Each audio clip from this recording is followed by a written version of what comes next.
Hello, and welcome to the Book Speaks podcast, where the book speaks for itself. I'm your host, Benjamin Douglas, and this is the show where each week I read a chapter from a different indie author. Thanks for joining me for today's reading.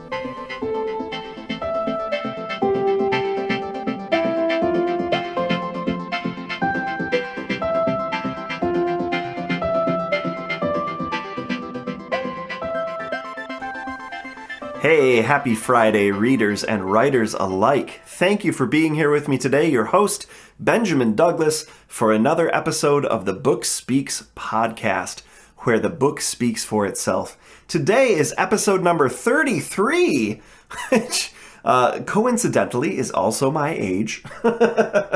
And today, I could not be more excited for this. I am reading from the work of indie author superstar, Mr. Wayne Stinnett. I kid you not. I'm going to talk a bit about Wayne before I do the reading, but before I do, I just want to make a quick announcement, which is that I'm doing a release in a couple of days here on the 30th of October, book 3 in my Starship Fairfax series. It's kind of an action-adventure, campy military sci-fi, is coming out. And in conjunction with that, from October 29th until November 2nd, the first book, The Lunar Gambit, will be free on Amazon. So check that out. I'll have links in the show notes. If you're enjoying what you're hearing and sci-fi is your thing, I really appreciate your support. If it's not your thing, but you're still enjoying the show, maybe share it with someone whose thing it is. That would be really cool of you. And if not, no hard feelings. Please keep listening. Back on to Wayne Stinnett. Wayne, I'm going to begin by reading his Amazon author bio, as I always do. I'm so excited today, I just can't keep my thoughts straight. To subscribe to Wayne Stinnett's newsletter for updates, specials, and reading recommendations from the author, visit www.waynestinnett.com. Stinnett grew up on the central east coast of Florida, in a small town called Eau Gallie. There, he and his brothers explored the beaches, the Indian River Lagoon, and swamps along the St. Johns River, and all the streams and creeks that flowed into both. They explored on foot, or by john boat, sailboat, and canoe. At 16, he began exploring further outside of his hometown, and soon found that Long Island chain at the southernmost tip of Florida, commonly called the Keys. It was 1974, and a great time to explore. After graduating high school in 1977, Stinnett enlisted in the Marine Corps, which opened up a lot more exploration possibilities.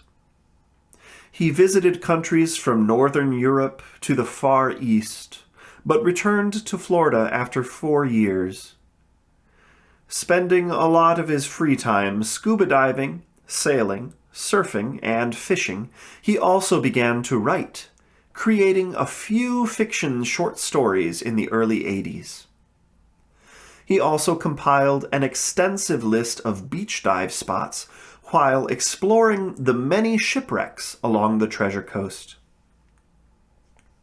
After his second failed marriage, he bought a sailboat and lived aboard it in Boot Key Harbor in the Florida Keys.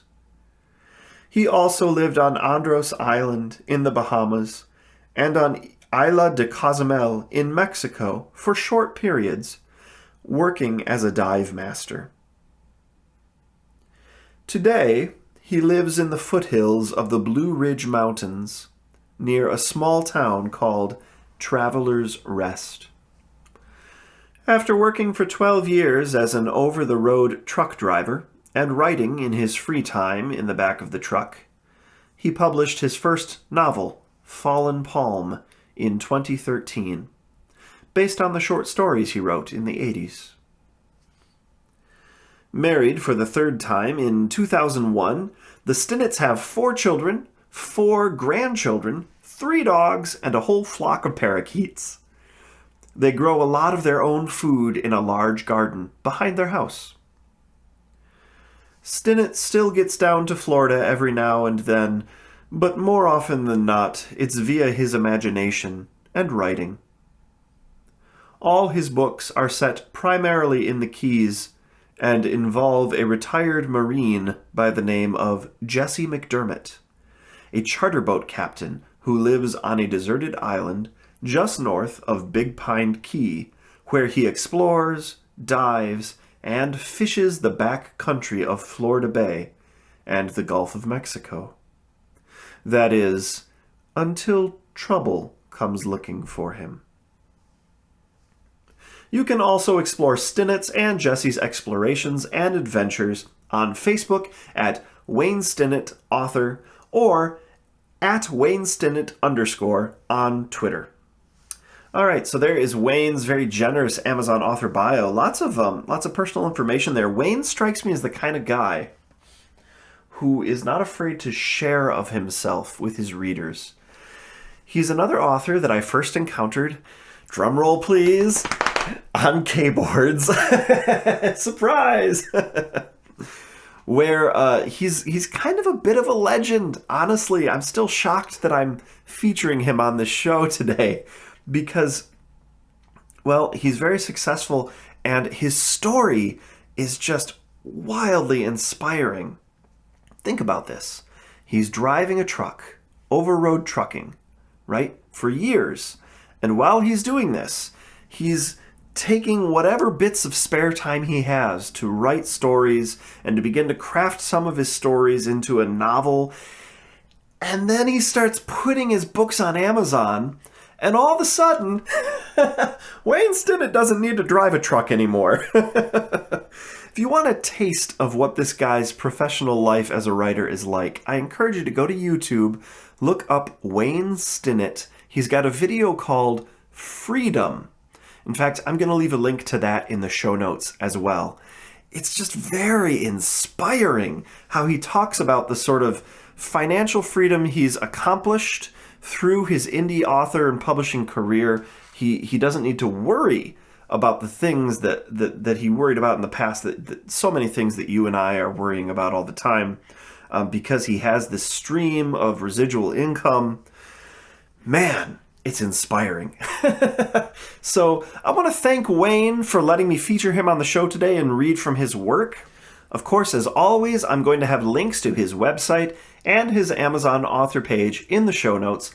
And as always, I want to remind everyone that the reading you're about to hear does not come from an official audiobook. It's simply my reading, produced and performed here with the author Wayne Stinnett's permission. I'm going to read from the first chapter of the first book, Fallen Out, in his series of stories here featuring McDermott. And if you go to his Amazon author page, you're going to see 12 titles, and they're all Jesse McDermott titles. Fallen Honor, Fallen Hunter, Fallen Tide, Fallen Pride, Fallen Angel, so on and so forth. Very good branding, by the way, Wayne. Not that you need me to tell you that, but the covers and the titles are just great. Wayne, my understanding is that Wayne has a little bit of a corner on the sea adventures market. So if you're interested in indie writing and you don't know what you want to write yet, there are definitely readers in sea adventures, but you might have to try to topple a giant to get in front of them because Wayne is the man. Anyway, I'm going to read just an excerpt from that first chapter. I'm not going to read the complete chapter. I'm only going to read what's available in the Look Inside sample on Amazon. This is what I always prefer to do. Very often a complete first chapter is in the Look Inside. But just for anyone curious, I only do this so that I don't run afoul of any exclusivity rules by Amazon or any of the other vendors or audiobook vendors, right? So you're going to hear today the first 9 or 10 pages or so from Fallen Out by Wayne Stinnett. I hope you enjoy it. Do come back next week. I'm going to be reading science fiction from indie author C. Gockel. It's going to be very exciting, very, very fun. And again, if you're interested in my own work, check it out this week because the first book is going to be free. Woo! All right, thanks everybody. I'll see you next week. Fallen Out. A Jesse McDermott novel. Caribbean Adventure Series, Volume 1, by Wayne Stinnett. Chapter 1. Driving south on US 1 out of Homestead, I turned left onto Card Sound Road. I'd been driving since early morning, having spent the night in a cheap motel south of Jacksonville. Fighting my way through Miami traffic during an afternoon rainstorm had sapped what little patience I had left. Now that I was clear of that hellhole and about to enter the only tropical destination in the United States, I felt like celebrating. A blackened grouper sandwich at Alabama Jack's was in order. It had been far too long since last I enjoyed fresh seafood. I knew this wasn't going to be an easy transition. Yesterday morning, I was a Marine gunnery sergeant, a sniper instructor in charge of over 50 warriors. Today, I'm more or less an unemployed drifter with no real job skills. Unless you count shooting bad people from half a mile away a job skill. Regardless, I was excitedly looking forward to my new life as a civilian. I hadn't even bothered to shave this morning. I'd called an old friend, James Rusty Thurman, several weeks ago, told him of my pending retirement, and asked what the job market was like in the Florida Keys. Rusty and I had served together early in my career, but he'd left the Corps after 4 years when his wife died in childbirth. One of the few real conks left in the Keys, he'd taken over his dad's bar, enlarged it, and was planning to offer food in addition to cold beer and liquor. I'd been down there quite a few times over the ensuing years, and loved the laid-back lifestyle of the islanders. "Job market?" he'd asked. "Nobody in the Keys has a job, bro. We hustle. Just get your ass down here and we'll figure out what kind of hustle best suits you." Approaching the toll bridge, I pulled off the 2-lane road into the parking lot of Alabama Jack's, killed the engine on the rental car, and headed inside. The place was nearly empty, it being a Wednesday that was to be expected. What few people there were either bikers or fishermen. I sat down at a table overlooking the canal, where several pelicans looked up expectantly. "Cold beer, Captain?" a waitress asked, jarring me from my thoughts, while looking out over the canal to the marsh beyond.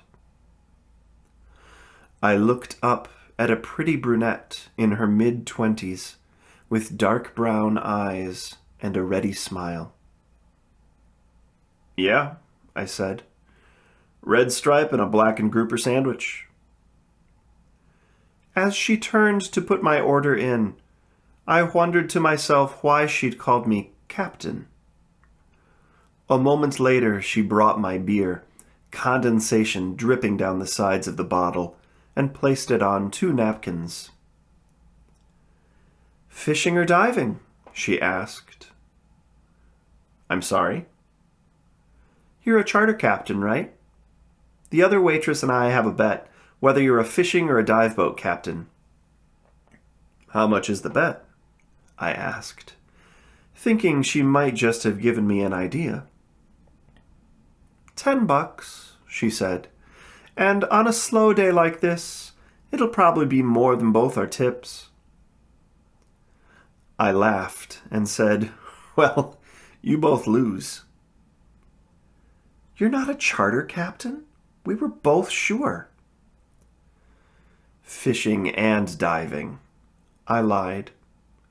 Maybe one day, though. I ate my lunch with enthusiasm. Growing up in Fort Myers, we always had fresh fish. My grandparents had raised me since I was 8 years old, and Pop was a first-rate fisherman. I'd forgotten how good fresh seafood could be, knowing that just a few hours earlier the fish was swimming around without a care in the world. I finished eating, paid my tab, included a generous tip, and got back in the rental car. I now had only 3 days to return it. That's how long I had to find something to drive. Back on the road, I paid the toll for the bridge and came to a complete stop at the top of the high arc. There wasn't any traffic either way, so I put the top down on the Mustang and stood up. Card Sound Bridge is very high, and from the top you can see for miles. On a clear day, you can actually see all the way across northern Key Largo to the ocean. Not today, though. It was overcast to the south, but to the northeast, I could see Biscayne Bay. I took a long, deep breath of sea air before continuing. For the next hour and a half, I drove through the upper and middle keys, the familiar islands and bridges rolling by as I chased the sun west. Pat brought me down here many times as a kid, and the drive was always something we both looked forward to.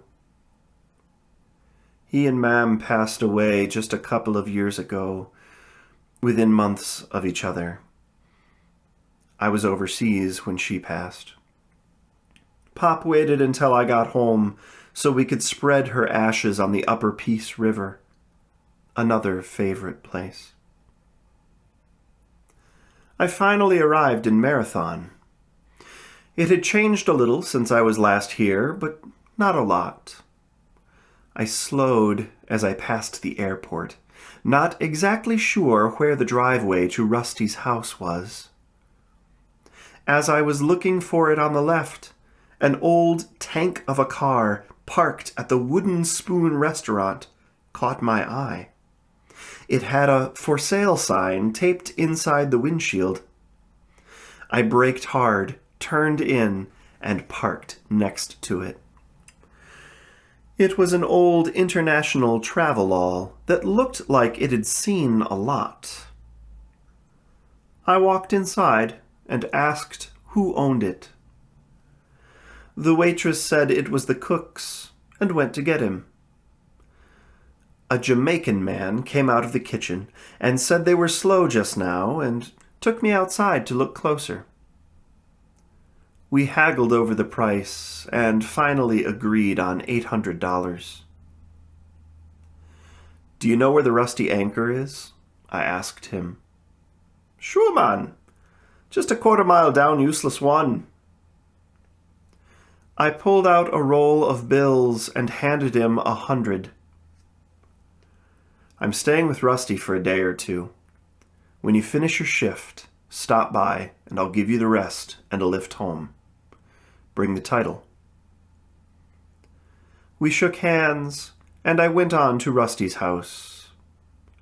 As I pulled into the crushed shell driveway and slowly drove under the canopy of overhanging oak, gumbo limbo, and casuarinas, I felt like I'd finally come home. I parked the car, put up the top and the windows, and grabbed my sea bag out of the trunk. After 20 years in the Corps, everything I owned still fit in a single sea bag. Well, except for 2 cleaned and pressed uniforms in a carrier. I'd had a lot more things a couple of times, but 2 divorces took care of those material possessions. I slung my sea bag over my left shoulder and walked toward the bar. It was mid-afternoon, but there were already a handful of pickups in the parking lot. I pulled open the door and stepped inside, waiting a moment for my eyes to adjust to the darker interior before walking over to the chair. There were 5 men sitting at the bar, and a couple of the tables, and all of them turned to look at me, appraising the new stranger. I'd walked into many bars like this all over the world. Places where working men gather after a hard day. Places where men sized one another up purely on physical characteristics. One by one, they all turned their eyes back to whatever they were looking at before I walked in.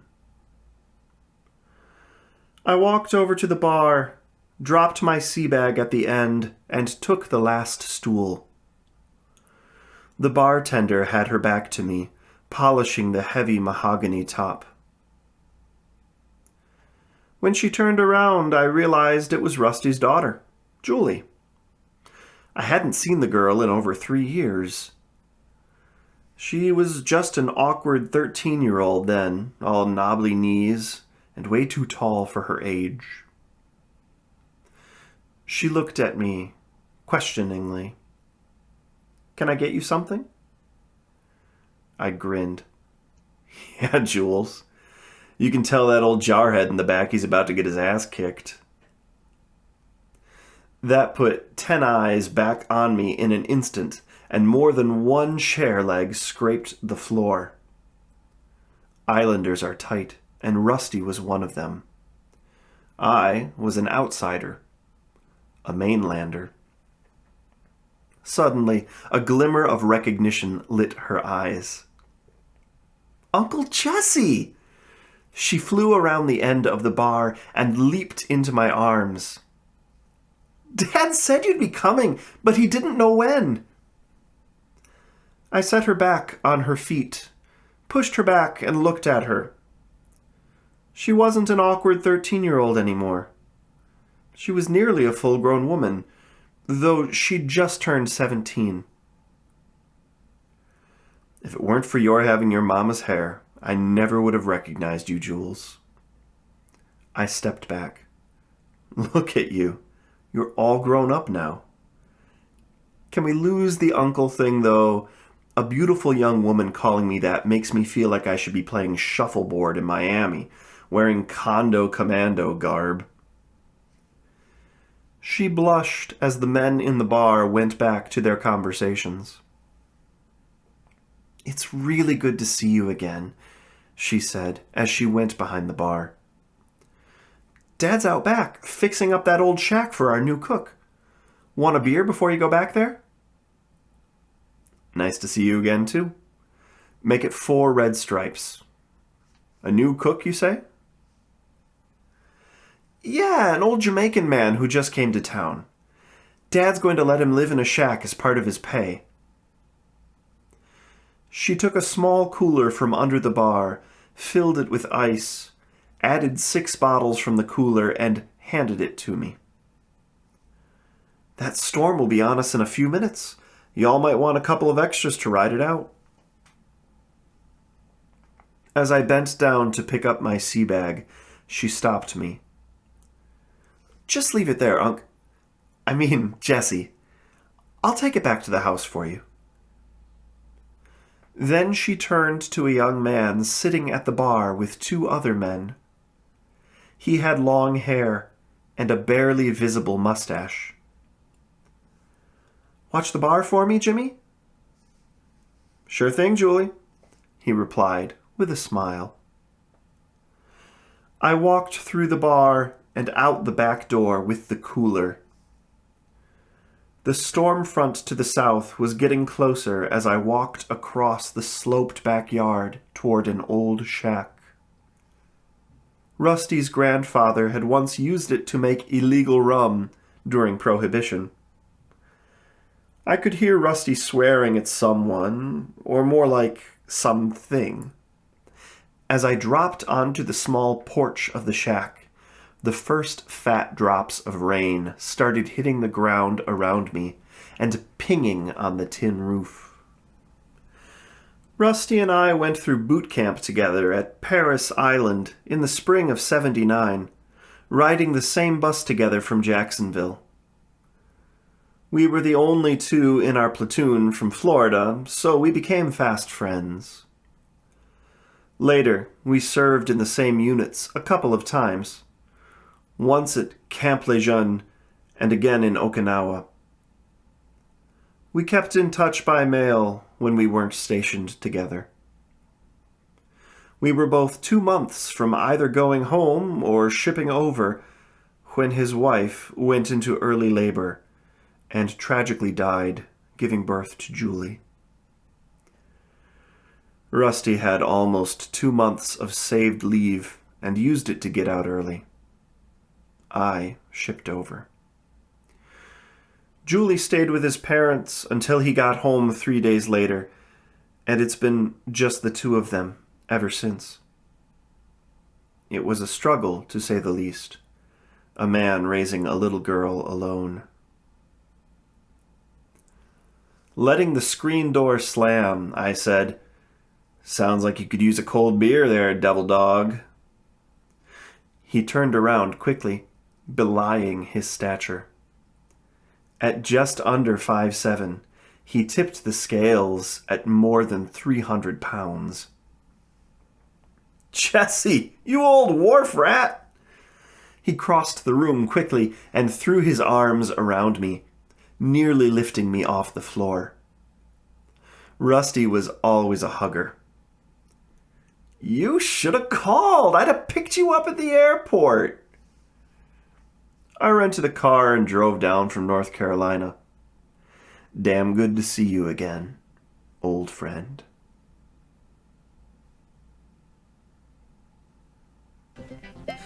This concludes another episode of the Book Speaks podcast, where the book speaks for itself. Thanks for joining me, your host, Benjamin Douglas, for another indie author reading.